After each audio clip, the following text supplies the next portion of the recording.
Bismillahirrahmanirrahim. Elhamdülillahi Rabbil alemin. Vessalatu vesselamu ala Resulina Muhammedin ve ala alihi ve sahbihi ecmain emma ba'd.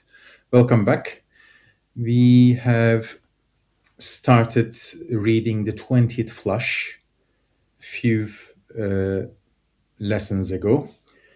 And today we are going to read the last of the 7 causes that Bediüzzaman sets out to explain why there is rivalry among believers and why there is a visible consensus among disbelievers. So that was the question which was asked to Bediüzzaman, and he says, I'm gonna explain 7 causes why this is happening. So today we are going to read the 7th cause, and we are going to wrap up the 20th flush, and we are going to continue with the 21st on the next session. So without further ado, let's look at the text, the seventh cause.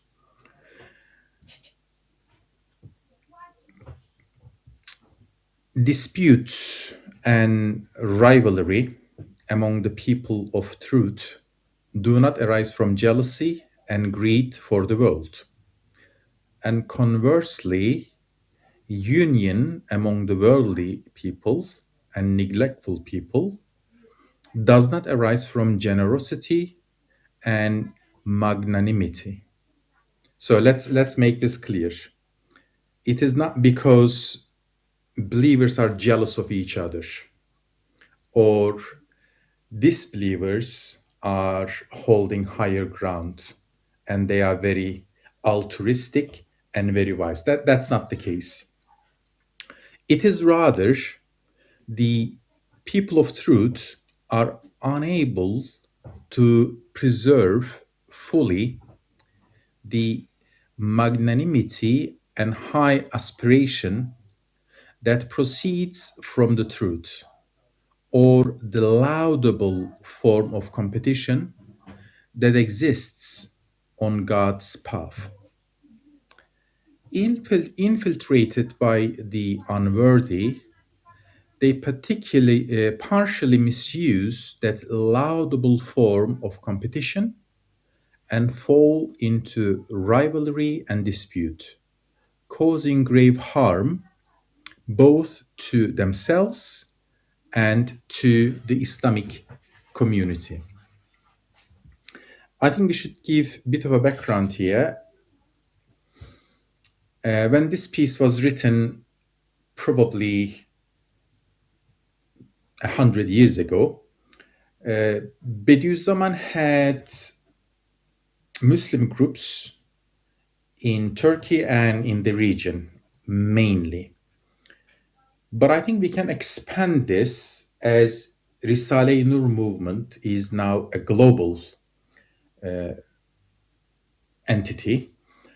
I think it also covers other people who also believe in one God, unity of God, and there is kind of rivalry and suspicion among them.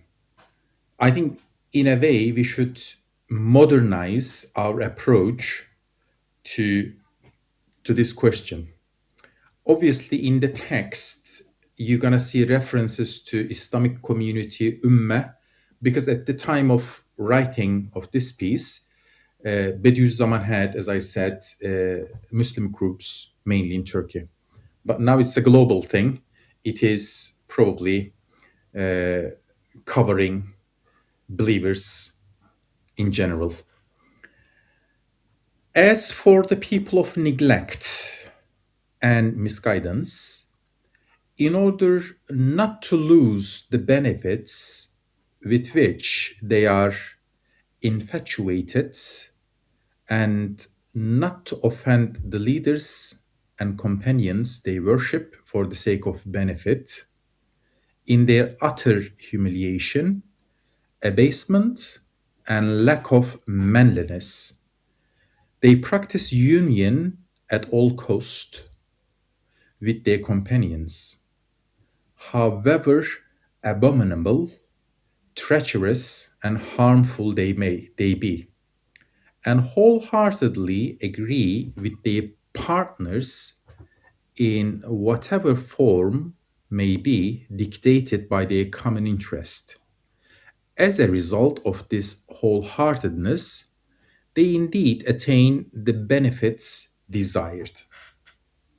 Let's explain this bit a bit more. In the previous causes, Bediüzzaman explained us what we work towards and what disbelievers work towards. Believers, they aim at gaining divine pleasure and attaining a reward in the hereafter. So this is kind of the ultimate target. Whereas disbelievers, because they do not believe the hereafter, all their focus is whatever they might potentially gain in this world. In one place, Bediüzzaman makes it clear that one reason why disbelievers are seemingly more successful than believers, because they genuinely, sincerely work towards their targets in this world. Whereas believers, they really don't care whether they reach their targets in this world or not, because it doesn't really matter. As I said, they work towards gaining rewards in the hereafter. So this paragraph tells us, well, they may not necessarily like each other, but because the reward is imminent and achievable in this life, they kind of compromise. They say, okay, we don't get on, but we are going to collaborate and cooperate on this so that we can attain the desired benefits in this world. So, O people of truth, given to dispute and afflicted with disaster, it is through your loss of sincerity and your failure to make God's pleasure, divine pleasure, your sole aim in this age of disaster that you have caused the people of truth to undergo this humiliation and defeat. In matters relating to religion and hereafter, there should be no rivalry, no envy, or no jealousy. Indeed, there can be none of these in truth. The reason for envy and jealousy is that when several hands reach out after a single object, when several eyes are fixed on a single position, when several stomachs hunger for a single loaf of bread, first envy arises as a result of conflict, dispute, and rivalry, and then jealousy. Since many people desire the same thing in the world, and because the world, narrow and transitory as it is, cannot satisfy the limitless desires of men, people become rivals of each other. However, in the hereafter, a 500-year paradise will be given to a single individual, 70,000 palaces and huris will be granted to him, and every one of the people of paradise will be perfectly satisfied with his share.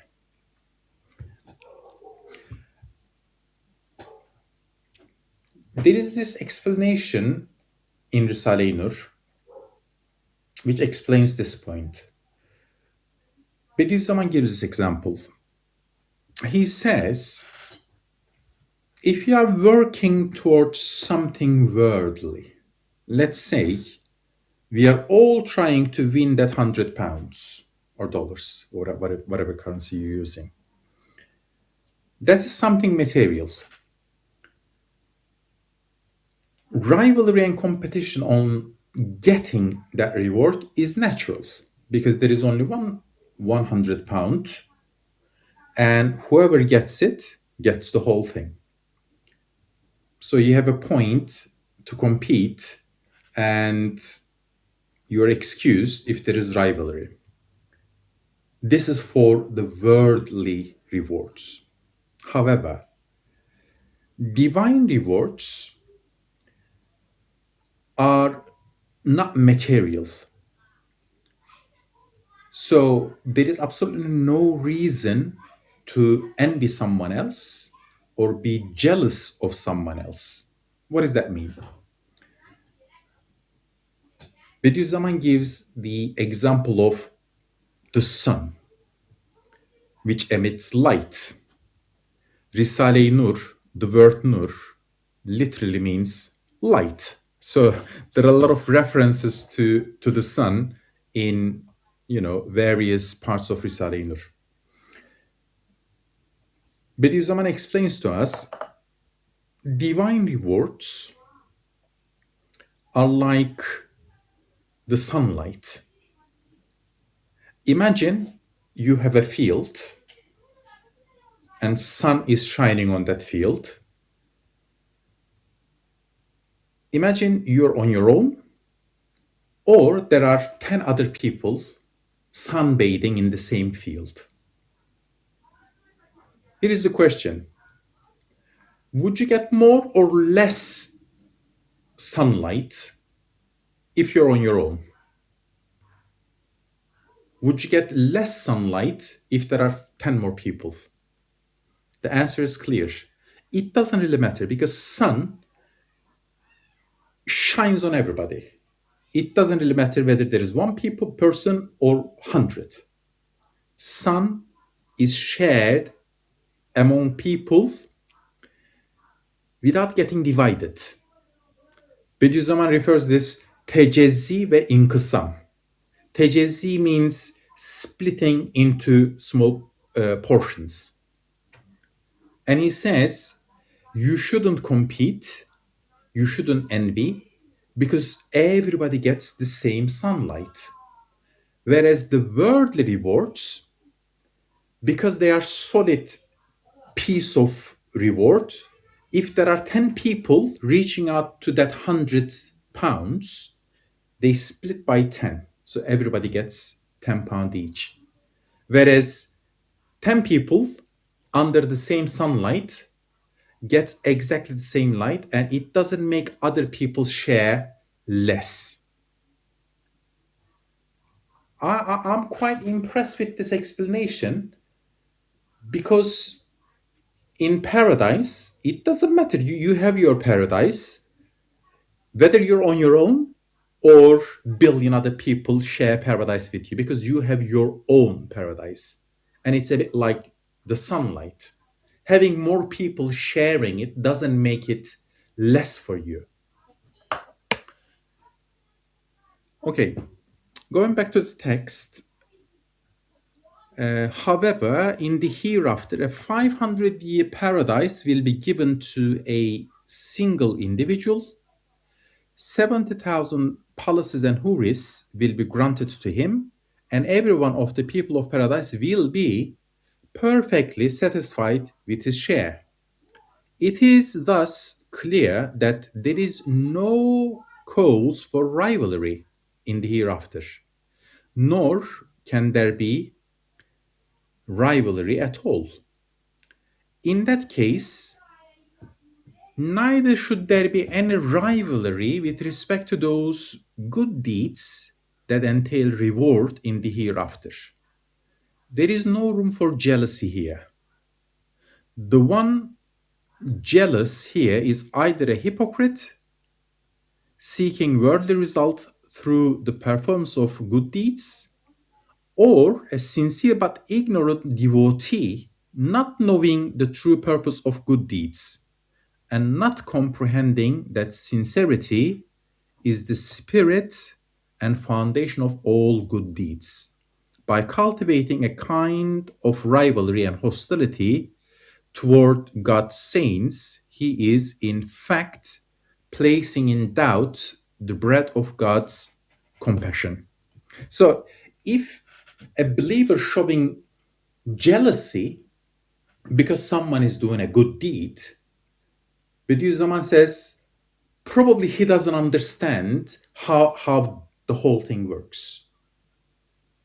Because if you are doing good deeds, you are not doing it for fame. You are not doing it to get material reward in this life. You are purely doing it for divine pleasure and reward in the hereafter, which is like the sunlight. So, Bediüzzaman says if a person has this jealousy and envy and rivalry within him, probably he doesn't understand how the whole thing works. So, an instance supporting this truth, there is an example. One of my former companions nurtured hostility to someone. His enemy's good deeds and sanctity were once favorably described in his presence. So this person comes up and talks about someone else highly. He says, oh, he's a great saint. He's doing a really good job. He's very charitable, etc. in the presence of another person. He was not jealous or upset. Then someone said, the enemy of yours is courageous and strong. We saw a strong vein of jealousy and rivalry suddenly appearing in that man. We said to him, sanctity and righteousness bestow a strength and exaltation like a jewel of eternal life. Yet you are not jealous of them. Now, worldly strength is to be found in oxen and courage in wild beasts. In comparison with sanctity and righteousness, they are like a piece of glass compared to a diamond. How come you get jealous when they compare his physical attributes with yours? You suddenly get jealous. But when they praise his other attributes, you didn't get jealous. The man replied, we have both fixed our eyes in this world on a single object. The steps that lead to it are provided by things such as courage and strength. It is for this reason that I was jealous of him. The objects and stations of the hereafter are without number. Although he is my enemy here, there he can be my beloved and intimate brother.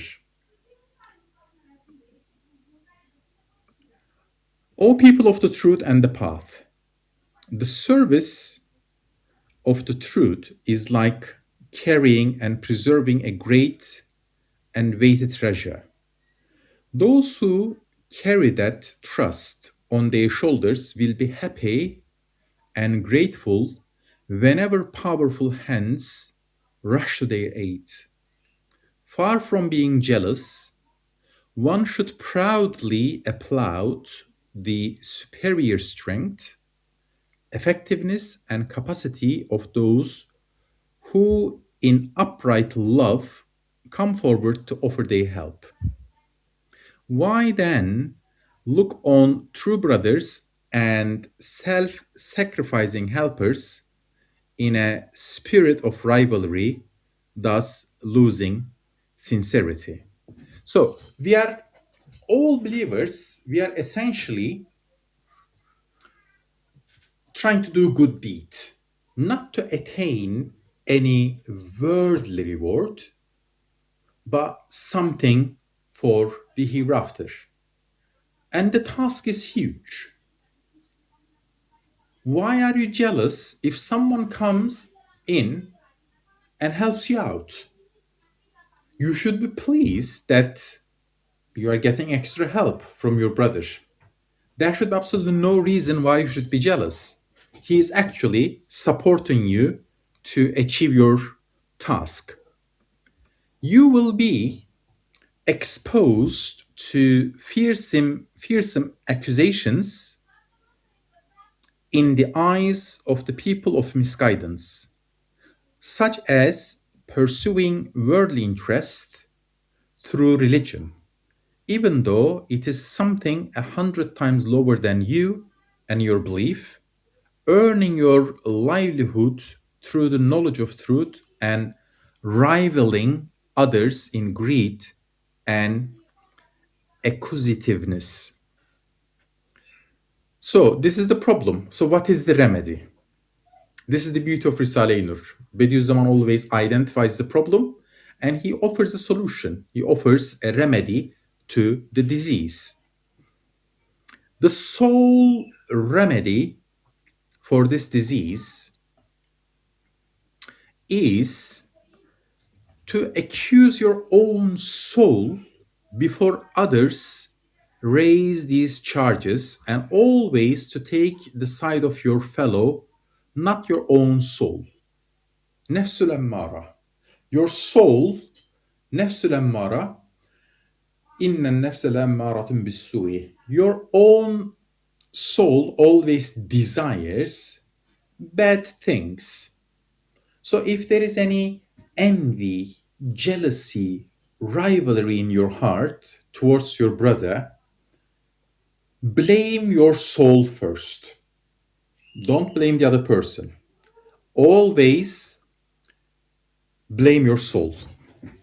The rule of truth and equity established by the scholars of the art of debate is this: whoever desires in debate on any subject that his own word should turn out to be true, whoever is happy that he turns out to be right and his enemy to be wrong and mistaken, such a person has acted unjustly. Not only that, such a person loses for when he emerges the victor in such a debate. He has not learned anything previously unknown to him, and his probable pride will cause him loss. But if his adversary turns out to be right, he will have learned something previously unknown to him, and thereby gain something without any loss, as well as being saved from pride. In other words, one fair in his dealings and enamored of the truth will subject the desire of his own soul to the demands of the truth. If he sees his adversary to be right, he will accept it willingly and support it happily. Bediüzzaman is okay. So probably I mentioned this in previous talks. Bediüzzaman is not an average Islamic scholar. He is what we call a polymath. Polymath is a person who is an expert in multiple disciplines. Ibn Sina, for example, he was a polymath. He was a medical doctor, he was an astronomer, he was a philosopher, he was an Islamic scholar, he was a Quran expert. So he knew multiple disciplines. We call him a polymath. Bediüzzaman was a polymath. Because I'm a scientist, I'm a physicist by trade, and I'm an engineer, working in the UK currently. How do you identify if a person is a polymath? Well, you read Bediüzzaman's writings, which I do a lot, both in Turkish and English. There are lots of gems scattered across. This one is about how to conduct a debate, how to interact with another person.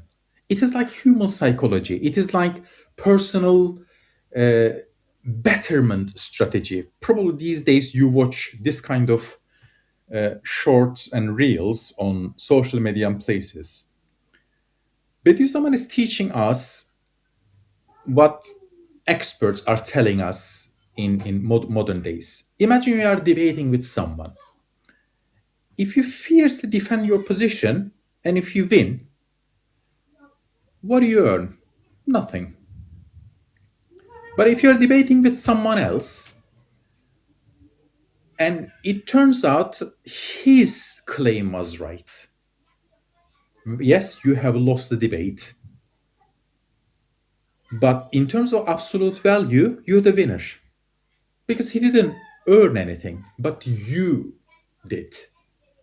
You thought this is how it is, and it turns out no, you were wrong. Now you learn the right thing.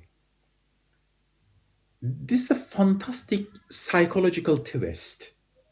I see this in my daily work. You're a team of 12 people, and there is usually reviewing and giving feedback to one another. And I'm usually the easy guy. I always say, okay, my default position, I said this to my line manager. She says, oh, you are very nice and very easy to work with. I said, my default position is that I might be wrong and I'm open to listen. Let me see what the other person is telling me. Let me see what the other guy is proposing. And I'm always ready to give up my ideas because the other person may be right. And that way you continuously improve. You become a better person, you become more knowledgeable because you're open to receive criticisms, you're open to improve yourself. And this is in Risale-i Nur. I think this is a golden nugget. I'm just gonna go back to previous page and I'm gonna read this, the debate bit. Okay, so I'm gonna start the paragraph of the soul remedy. I'll read from. Okay, whoever desires, I'm gonna start from reading that in the previous page. Whoever desires in debate on any subject that his own word should turn out to be true. Whoever is happy that he turns out to be right and his enemy to be wrong and mistaken, such a person has acted unjustly.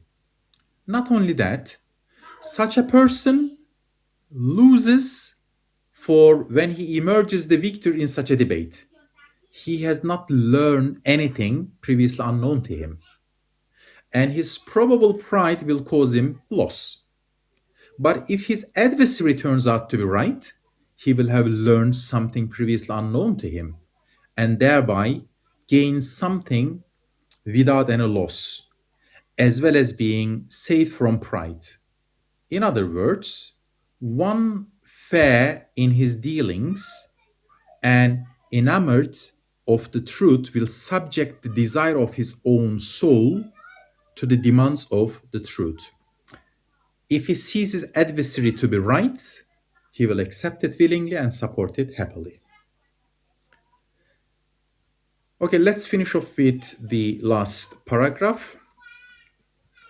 If then the people of religion, the people of truth, people of the book, the people of the path, and the people of learning take this principle as their guide, they will attain sincerity and be successful in those duties that prepare them for the hereafter.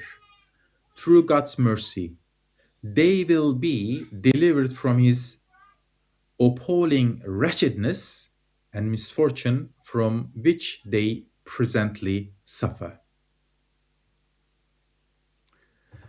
And this is when you see Quran chapter 2, verse 32, this is Surah Al-Baqarah, there is a pattern throughout Risale-i Nur. Bediüzzaman writes a chapter, Risale, explains a Quranic verse, and he usually finishes with this Quranic verse, Subhanaka la ilma lana illa ma 'allamtana innaka antal alimul hakim, which translates into this: Glory be unto you. We have no knowledge save that which you have taught us. Indeed, you are all knowing, all wise. So we finish with this Quranic verse, and that also brought us to the end of the 20th flush. When I started this topic on sincerity few sessions back, I explained this. Probably I'm going to be repeating myself, but there is benefit in repetition. التكرار الأحسن. Sincerity is dealt with in two chapters in Risale-i Nur, the 20th flush and 21st flush. 20th flush we have just finished answers that question with 7 points. We have covered the 7th point in this lesson. That is the 20th flush. Next time, we are going to start with the 21st flush, again on sincerity. This time, Bediüzzaman is going to tell us 4 tactics, 4 strategies to stick to attain sincerity. And he's going to tell us 4 things to avoid in order not to lose sincerity. So, inshallah, we're going to start on the 21st flush on our next lesson. Thanks for listening, and I'll see you on the next one. Wassalamu alaikum.